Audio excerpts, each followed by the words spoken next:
7. Vamos a tratar de darle una vueltita a ver qué es esto de los órganos de la sangre o el sistema hematopoyético, que parece una palabra gigante que no termina nunca, y que está como antecesor del grupo C, que es el circulatorio o cardiovascular, que ese sí ya nos suena un poquito más. Pero cuando hablamos de grupo B, decimos órganos de la sangre, es como que es un poco complicado. Primero que nada vamos a aclarar que en este grupo de fármacos nosotros no tenemos mucha incumbencia. ¿Qué significa? Son patologías que son muy complicadas, que tienen que ver muchas de ellas con procesos que son de origen hereditario, problemas genéticos, o sea, cosas que nosotros no podemos ni por ensueño siquiera tratar desde la farmacia. Lo que sí podemos hacer es ayudar en el tratamiento. Digamos que en el grupo B lo que más estaría al alcance de nosotros sería toda la parte de las anemias. ¿Sí? Ya vamos a ver por qué, porque en el grupo B, como lo vemos acá en el apuntito, tienen una pequeña introducción. Nosotros le decimos sistema de órganos de la sangre porque se focaliza en el órgano productor de todas las células sanguíneas, o sea, glóbulos, los que llamábamos glóbulos rojos o eritrocitos, todos los glóbulos blancos, o sea, las células de defensa, neutrófilos, basófilos, monocitos, todos los linfocitos, o sea, hay varios puntos específicos dentro de nuestro sistema que se dedica a producir todas estas células de la sangre, plaquetas sanguíneas, o sea, todo lo que conformaría nuestra sangre, ¿sí? En cuanto a células. Entonces es el pie para después poder ir a ver el grupo C, que es el de cardiovascular. Cuando nosotros decimos sistema circulatorio, lo primero que se nos viene a la cabeza son venas, arterias y corazón. Pero para que todo este sistema pueda existir, este otro, que es el de los órganos formadores de células sanguíneas, tiene que haber empezado bien la historia. Tiene que estar como debe ser, todito en orden.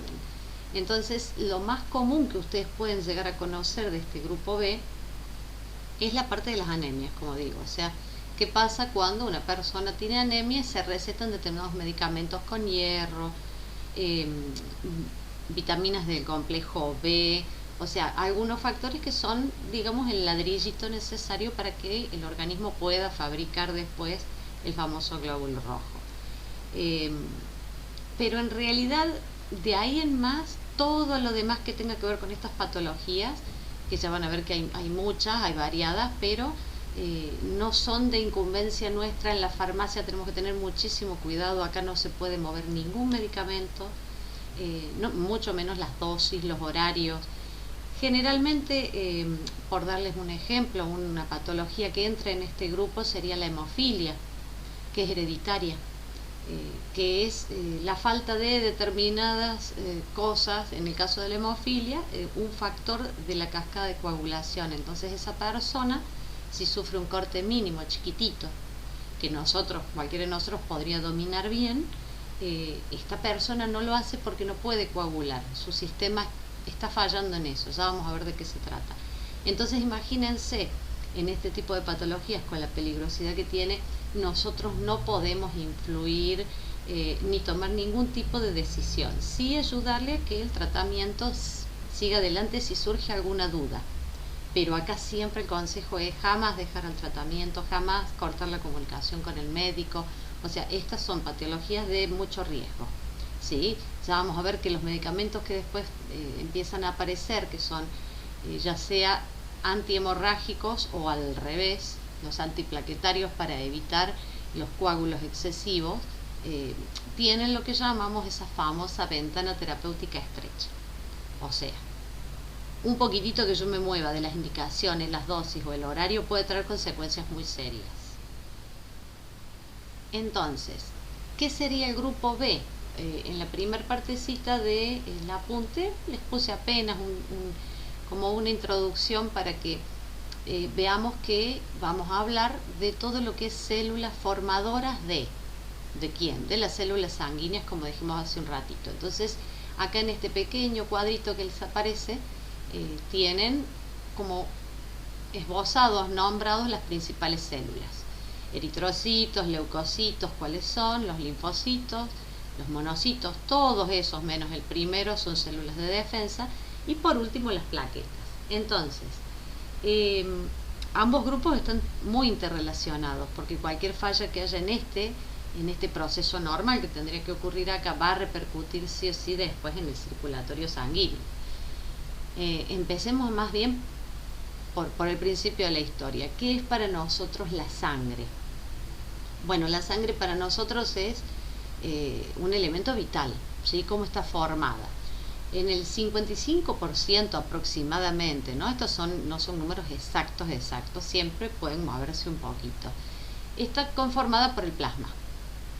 El otro porcentaje que nos queda, 45 o 44%, lo forman este tipo de células, ¿sí? Que nosotros llamamos células sanguíneas. Dentro de lo que es el plasma, el 90 y pico por ciento, o sea casi todo, es agua.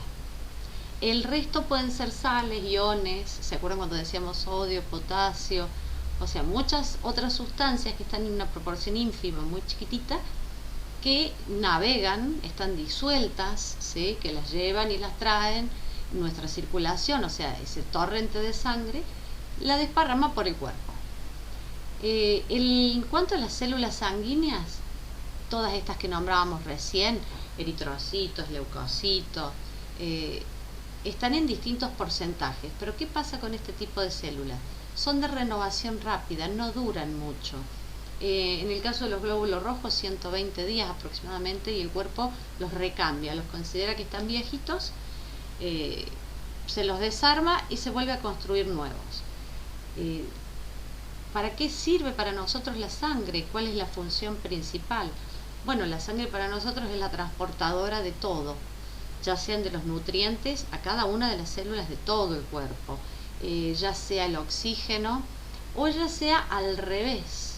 Es la encargada de sacar las toxinas, los desechos, el dióxido de carbono, o sea que muchos gases van y vienen a través de la sangre, y termina de interrelacionarse con el grupo C de los fármacos. ¿Por qué? Bueno, porque a través de toda esta circulación sanguínea intervienen pulmones, corazón, arterias, venas de distintos calibres, o sea, distintos tamaños, que son las que van a cumplir estas funciones, ¿sí? Van a hacer que, bombeando la sangre y haciéndola estar en un circuito cerrado constante, de movimiento constante, puedan pasar los desechos desde cualquier célula del cuerpo hasta los riñones o hasta los pulmones, si es un gas como por ejemplo el dióxido de carbono. Entonces, por un lado, para nosotros una de las principales, digamos, funciones de la sangre es justamente el transporte de sustancias, ya sean nutrientes por un lado o desechos por otro. Para nosotros, digamos que es un ida y vuelta. Recién dijimos que tenemos una gran cantidad de eritrocitos o glóbulos rojos. Ellos mayoritariamente están encargados del intercambio de oxígeno y de dióxido de carbono con los pulmones y con las células, ¿sí? Mediante una parte del recorrido de los pulmones van hacia el corazón y del corazón al resto del cuerpo llevando oxígeno, y cuando vuelve va a llevar al revés, entregó el oxígeno, recibe en la célula el dióxido de carbono, y esa circulación entra por otro canal, por otro circuito, y va a terminar pasando al pulmón para entregar el dióxido que después nosotros exhalamos. O sea que tenemos la regulación de los procesos gaseosos también de nuestra respiración a partir del transporte que ocurre acá en la sangre.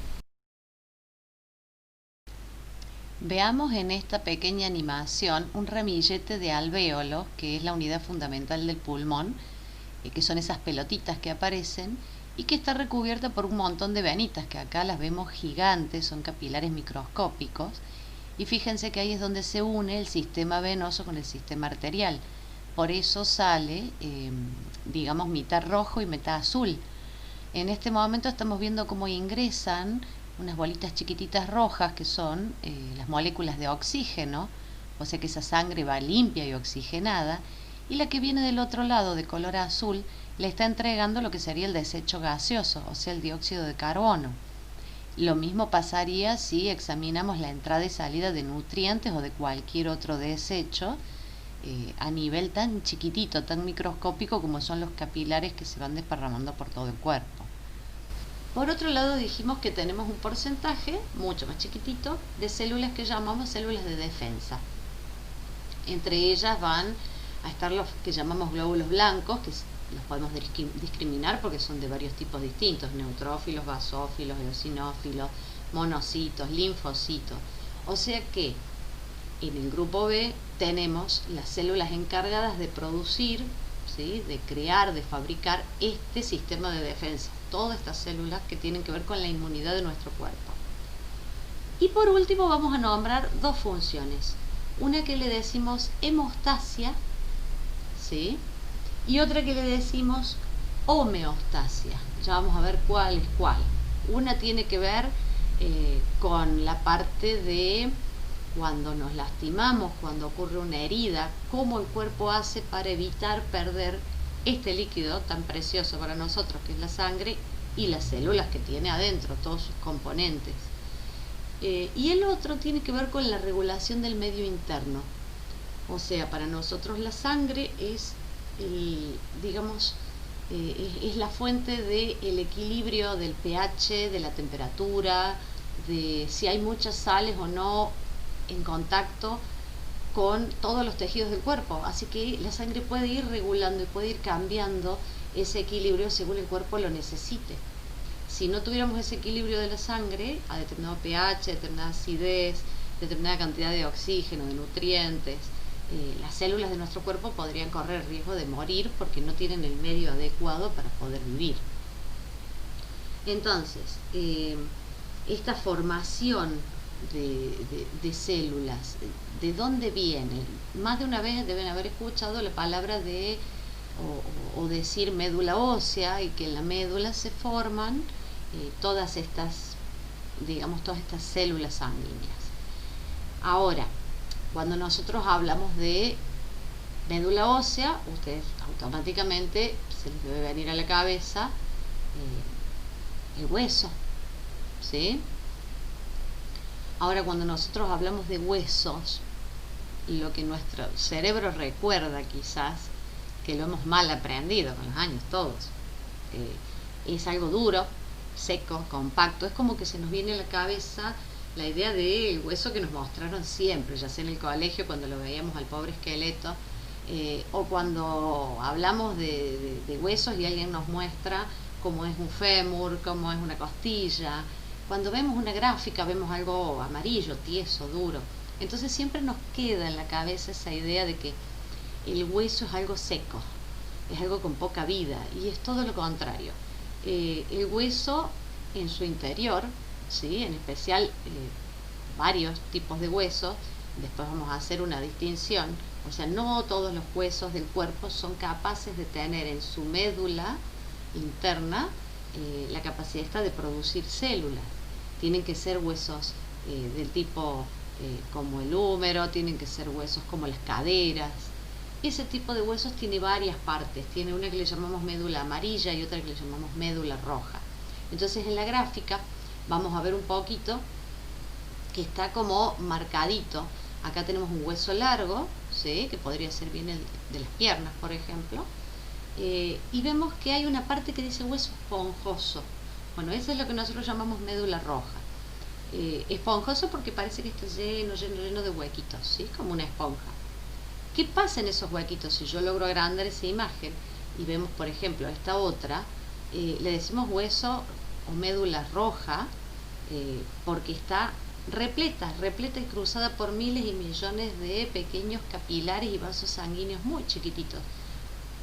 O sea que es un lugar que está terriblemente vascularizado, que quiere decir que tiene mucha circulación sanguínea constantemente. Y es una zona que está en completo movimiento y cambio. En los videitos que vamos a ver ahora, les voy a mostrar que hay dos tipos de células, una que se llama osteoclasto y otra que se llama osteoblasto, que continuamente recorren toda esta esponjita de punta a punta y van renovando células, o sea que se renueva una célula vieja, se cambia para que venga otra nueva, y hay una una reposición constante en el hueso. Imagínense eso en una persona adulta, ¿no es cierto? En un niño que está creciendo es 10 millones de veces más rápido todo esto. Por supuesto que siempre tiene que haber un balance. Nosotros nos descalcificamos cuando empieza a correr los años, cuando envejecemos, porque se nos desbalancea un poquito esto, en especial, por ejemplo, las mujeres con algún desbalance hormonal típico de la menopausia, en el cual sale más células viejas de las que se están renovando, entonces podemos llegar a perder calcio. La famosa descalcificación de los huesos puede llegar a estar ocurriendo por ahí, pero es un ambiente muy muy vivo. ¿Qué es lo que hay adentro de esta famosa médula ósea roja, que es la que a nosotros tanto nos importa en este grupo B?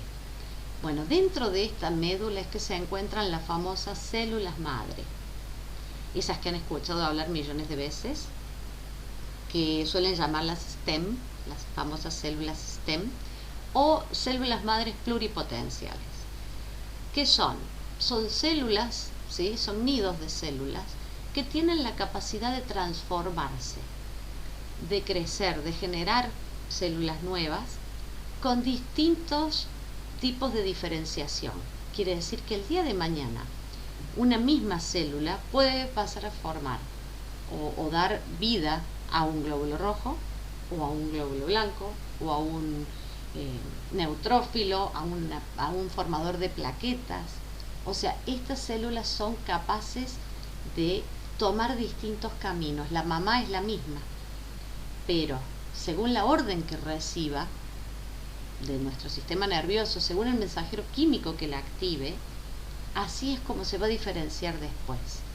Entonces, si tenemos algún desorden genético, por eso decimos que estas enfermedades son patologías que, si una persona las tiene, las va a llevar el resto de su vida, porque es un desorden a nivel de la creación de la célula. Si la información genética ahí no vino bien, no hay forma de modificarlo. Sí puede ser que haya venido bien la información y que con el transcurso de los años algo la haya cambiado, haya transformado ese ADN, lo haya mutado de alguna forma, o bien un accidente o algo muy serio haya dañado esta famosa médula roja y las células madre formadoras estén dañadas. Ahora, una vez que la patología se desarrolla, no hay vuelta atrás. En el caso de alguna de ellas, por ejemplo, la hemofilia, que es un factor el que no se produce directamente, podemos llegar a solucionarlo entregándole mediante un medicamento lo que está haciendo falta, lo que el cuerpo no puede producir. Pero en otras no, en otras digamos que son paliativos los tratamientos. Veamos en esta gráfica cómo aparecen marcadas en celestito la famosa célula madre, que está dentro de la esponja esta que decíamos, que nosotros nombramos ahora como médula ósea, pero roja, y que va a ser la que se va a ir diferenciando. Acá tenemos algunos glóbulos rojos, tenemos algunas plaquetitas chiquititas dando vuelta. Los vasos sanguíneos y los capilares recorren todo el hueso por esos famosos huequitos que tiene, y ahí es donde se van transformando, van creciendo y se entregan al torrente sanguíneo. En esta otra imagen que aparece, esas cositas que vemos celestitas que andan dando vuelta serían los famosos osteoblastos. Estos famosos osteoblastos son las células que se encargan de, digamos, aumentar el tejido óseo, o sea, lo construyen. En algunas enfermedades, por nombrar alguna, la de Paget, el aumento de la actividad de ellos hacen que el tejido se construya demasiado rápido, a veces desorganizado y a veces débil, por lo tanto se puede llegar a fracturar con mucha facilidad. Acá cuando vemos el movimiento, por ejemplo en esta otra imagen, los que van a aparecer en naranjita son los famosos osteoclastos, que tienen digamos la función contraria. Estos lo que hacen es reabsorber ese tejido, ¿sí? En forma mucho más rápida, ¿sí? Para poder renovar a aquellos que consideramos que ya están viejitos. Estas dos tipos de células están constantemente recorriendo todo el hueso y van haciendo el intercambio.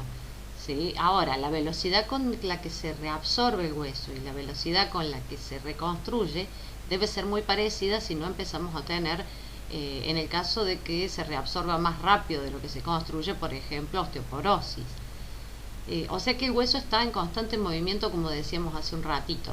Y por supuesto todo va a parar al torrente sanguíneo, por eso sigue cruzada por todas estas venitas que decíamos y una cantidad de nutrientes que son necesarios sí o sí. O sea que el balance se da no solo cuando las células actúan en la velocidad que deben, sino también cuando tienen el material necesario para poder construir todo esto. Por eso a veces el tema de las descalcificaciones no son problema de estas celulitas que no estén trabajando bien, sino que no hay suficiente cantidad de calcio.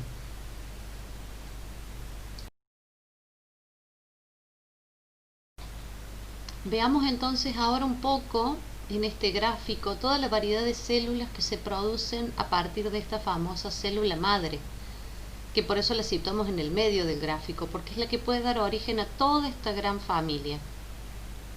Distinguimos dos grandes ramas, una que le vamos a llamar el linaje linfoide, que es la que va a dar lugar más que nada a los linfocitos, los B, los T, algunas células que le vamos a llamar plasmáticas, los famosos linfocitos TH, que son los presentadores de antígenos, y los que llamamos natural killers. Y por el otro lado, lo que llamamos el linaje mieloide, que tiene que ver con, por ejemplo, todos los macrófagos, neutrófilos, eosinófilos, basófilos, uno que se llama megacariocito, que es el productor de plaquetas, y los eritrocitos. O sea que son muchas las células que pueden nacer a partir de esta famosa célula madre. A partir de esta famosa célula stem es que surgen los procesos que llamamos hematopoiesis en general, pero cuando va a dar lugar a la formación de glóbulos rojos le vamos a llamar eritropoiesis. Cuando va a dar lugar a la formación de plaquetas sanguíneas, trombopoiesis. Cuando va a dar lugar a la formación de linfocitos, linfopoiesis. Y cuando va a dar lugar a todos los glóbulos blancos, eosinófilos, neutrófilos, basófilos, macrófagos, le vamos a decir granulopoiesis porque tienen como pequeños granulitos adentro. A medida que se va transformando la célula, va creciendo, va madurando, va dando lugar a estas células de defensa y tienen esa característica. Sería bueno destacar que en un embrión, o sea, en un bebé en formación, entre el segundo y el séptimo mes, hay varios lugares donde se produce la formación de estas células, no solamente en la médula ósea. Pero una vez después del nacimiento, es la médula ósea el único lugar donde se debería producir este proceso de la famosa hematopoiesis. Si nosotros llegamos a encontrar la formación o un nido de células stem en una persona que no es un embrión, ya sea en el hígado, en el vaso o en el timo, es porque el cuerpo está intentando recuperar una falencia o una disminución de células por alguna patología o algún problema, o sea que ya no sería la normalidad. La normalidad sería que en un bebé sí puede pasar la hematopoiesis en distintos órganos, en un adulto ya no. En esta animación que vamos a ver a continuación, vamos a ver los principales grupos, estos cuatro que decíamos: eritropoiesis, granulopoiesis, linfopoiesis y trombopoiesis. Pero van a ver que todos parten de la misma célula madre.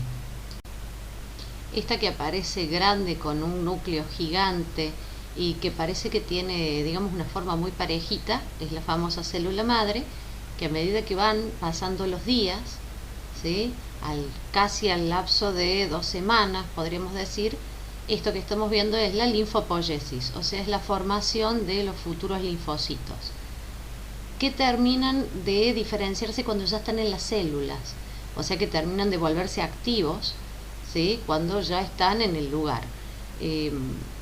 Por lo tanto, esta sería, por ejemplo, la primera de la génesis que da lugar en la médula ósea. Ahora volvemos a ver a nuestra célula madre, pero va a dar lugar a otro tipo de células.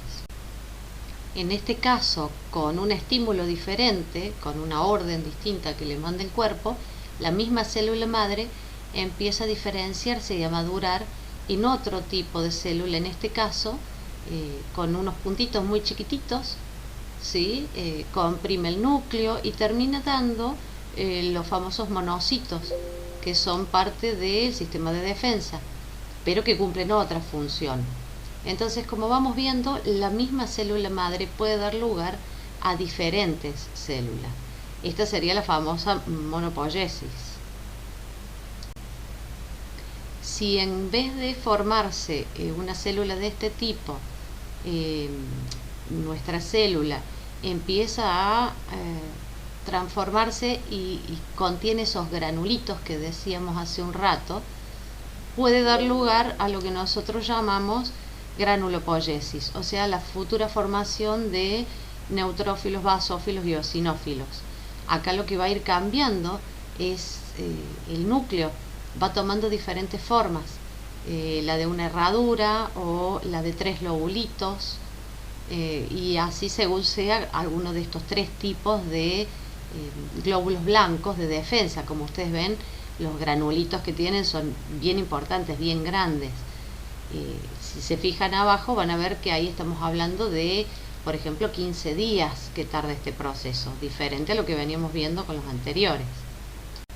Acá vamos a volver a ver otra génesis de otro de estos famosos granulocitos, que podía ser alguno de los 3 que dijimos, y nada más que le va a cambiar el núcleo, va a tomar otra conformación. ¿Cuál era la diferencia entre eosinófilo, basófilo, neutrófilo? El neutrófilo es uno de los más importantes en reaccionar de forma rápida ante las infecciones bacterianas. Los basófilos, en cambio, están en menor proporción, un 1% a comparación de los anteriores, que era más o menos un 60% de las células de defensa, y los basófilos actúan más bien en intoxicaciones o alergias, y los eosinófilos también están presentes en las alergias, pero tienen una mayor actividad cuando hay parásitos. En esta génesis que está por comenzar ahora, vamos a ver que comienza muy parecida a las dos anteriores, que eran basófilos y eosinófilos, pero va a dar lugar al último, que es el neutrófilo, que cuando se termina de contraer el núcleo le quedan como si fueran 3 lobulitos. Cada una de estas de estos grupos, de estas familias de células, se producen, o más bien dicho, la célula madre se diferencia para formarlas a partir del estímulo que va recibiendo desde el organismo. Si nuestro sistema envía determinado mensajero químico, hormona del crecimiento, esa es la que va a dar, digamos, el paso inicial para que esta cadena comience. En esta génesis nueva, por ejemplo, vamos a ver cómo una célula madre se va transformando de a poco en el futuro glóbulo rojo, va madurando para terminar de convertirse en un glóbulo rojo. Esta es la que llamamos eritropoiesis. ¿Y cómo empieza? Cuando nuestro cuerpo detecta que hay una disminución de glóbulos rojos, automáticamente el riñón produce una sustancia que se llama eritropoyetina, y es la que estimula a estas células a que comience el proceso de diferenciación en el futuro glóbulo rojo. Abajo en la barrita del tiempo nos aparecen la cantidad de días, ¿sí? O sea, más o menos después de las 60 horas el glóbulo rojo es liberado y se supone que ya puede estar maduro a partir de esa época. Automáticamente dura aproximadamente en sangre 120 días. Por último, la última de las génesis es la que va a dar lugar a lo que nosotros llamamos trombopoiesis, que es la célula que el día de mañana va a dar formación a las plaquetas. O sea, es una célula que se forma y a medida que van transcurriendo los días empieza a liberar pequeños pedacitos que son lo que nosotros llamamos plaquetas, ¿sí? Son pedacitos muy pequeños que van a quedar nadando en sangre y que el día de mañana van a ser las formadoras de, por ejemplo, los coágulos. Veamos entonces ahora un poco en el apunte que nos nombraba la eritropoyesis y nos figuraban cuáles eran los medicamentos que podíamos llegar a usar, en este caso, como decíamos antes, de las anemias. No solamente se podía estimular, por ejemplo, con la eritropoyetina, que es una de las hormonas. ¿Se acuerdan que decíamos hace un rato que la misma célula madre podía dar origen a distintos tipos de células? Depende cuál era la orden que recibía. En este caso esas órdenes son mediadores químicos o son hormonas. La eritropoyetina es la que necesitamos para la estimulación de la producción de glóbulos rojos a partir de esa célula madre. Ahora, por más que nosotros estimulemos con cualquiera de estos factores, que podemos darlos externamente si es que el cuerpo no los produce o hay algún problema, ¿qué pasa si no nos encontramos con los ladrillos, como decíamos hace un rato? Necesitamos hierro, vitamina B12, algunos aminoácidos, muy poquito de cobre y cobalto, pero son sustancias que tendrían que estar incorporadas en la alimentación. Muchas veces puede haber una pérdida de sangre, un accidente o bien alguna operación que hace que disminuya considerablemente la cantidad de sangre y para reponerla a veces necesitamos la ayuda de, por ejemplo, algún complejo de hierro. Acá la indicación más importante es que nosotros no podemos indicarle a alguien que tome hierro si no va y se hace todos los análisis que corresponden y que el médico controle que realmente sea cierto. Y por otro lado, lo más común que ocurre es que el hierro suele ser eh, pesado, por así decirlo. La gente siempre se queja de que puede traer molestias estomacales, de que da sensación de asco o náuseas. Y la indicación más importante, la que más tenemos que prestarle atención, es avisarle a la gente que debe consumirlos a cualquiera de estos complejos que tengan hierro, alejado más bien dicho, de los alimentos que tengan, por ejemplo, eh, calcio. ¿Por qué? Porque compiten el calcio y el hierro para ser asimilados en el estómago, en su proceso normal de entrada al cuerpo, y cuando me encuentro con calcio, el cuerpo decide darle prioridad al calcio y deja de lado el hierro. Entonces estamos disminuyendo la capacidad de absorción del hierro. Entonces le figura acá, por ejemplo, de qué tipo de forma química, ¿sí? Hierro maltosado, sulfato de hierro, son las distintas formas en las que se puede proporcionar en la forma farmacéutica las sales con hierro. Y el ácido fólico. Eso es lo que generalmente manejamos con el tema de las anemias. Indicarle a la gente que no es que no tiene que comer, por ejemplo, eh, quesos o lácteos, sino que tiene que alejarlos del horario en el que tiene que tomar el hierro, ¿sí? Porque reduce la absorción. Quitando eso, mucho más no podemos hacer. Eh, el resto que sigue, en el próximo videíto, vamos a ver de qué se trata y ya directamente queda empalmado con el grupo C, que es el grupo de circulatorio, que es donde empiezan los temas que quizás nos suenan como más conocidos, que es la fase de la formación de plaquetas, cuando nos dicen que tenemos el colesterol alto y que se pueden dar procesos de trombosis o flebitis, y que hay que tener mucho cuidado en los cardíacos. Bueno, todo este sistema de las fases de la coagulación puede haber empezado con un déficit en este grupo, pero estar asociado a una patología cardiovascular mucho más complicada.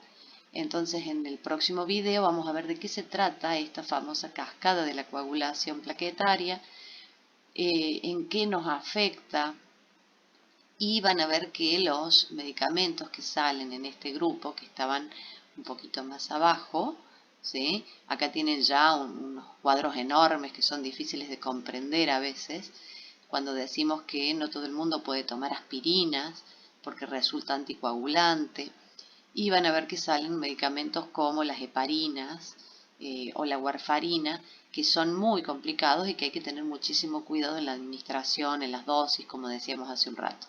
Ninguno de estos medicamentos puede venir alguien y pedírselos si no viene recetado directamente de un médico. Así que en el próximo videito aclaramos bien la parte de circulatorio. Nos vemos en el próximo video y cualquier duda recuerden que lo pueden consultar en el aula.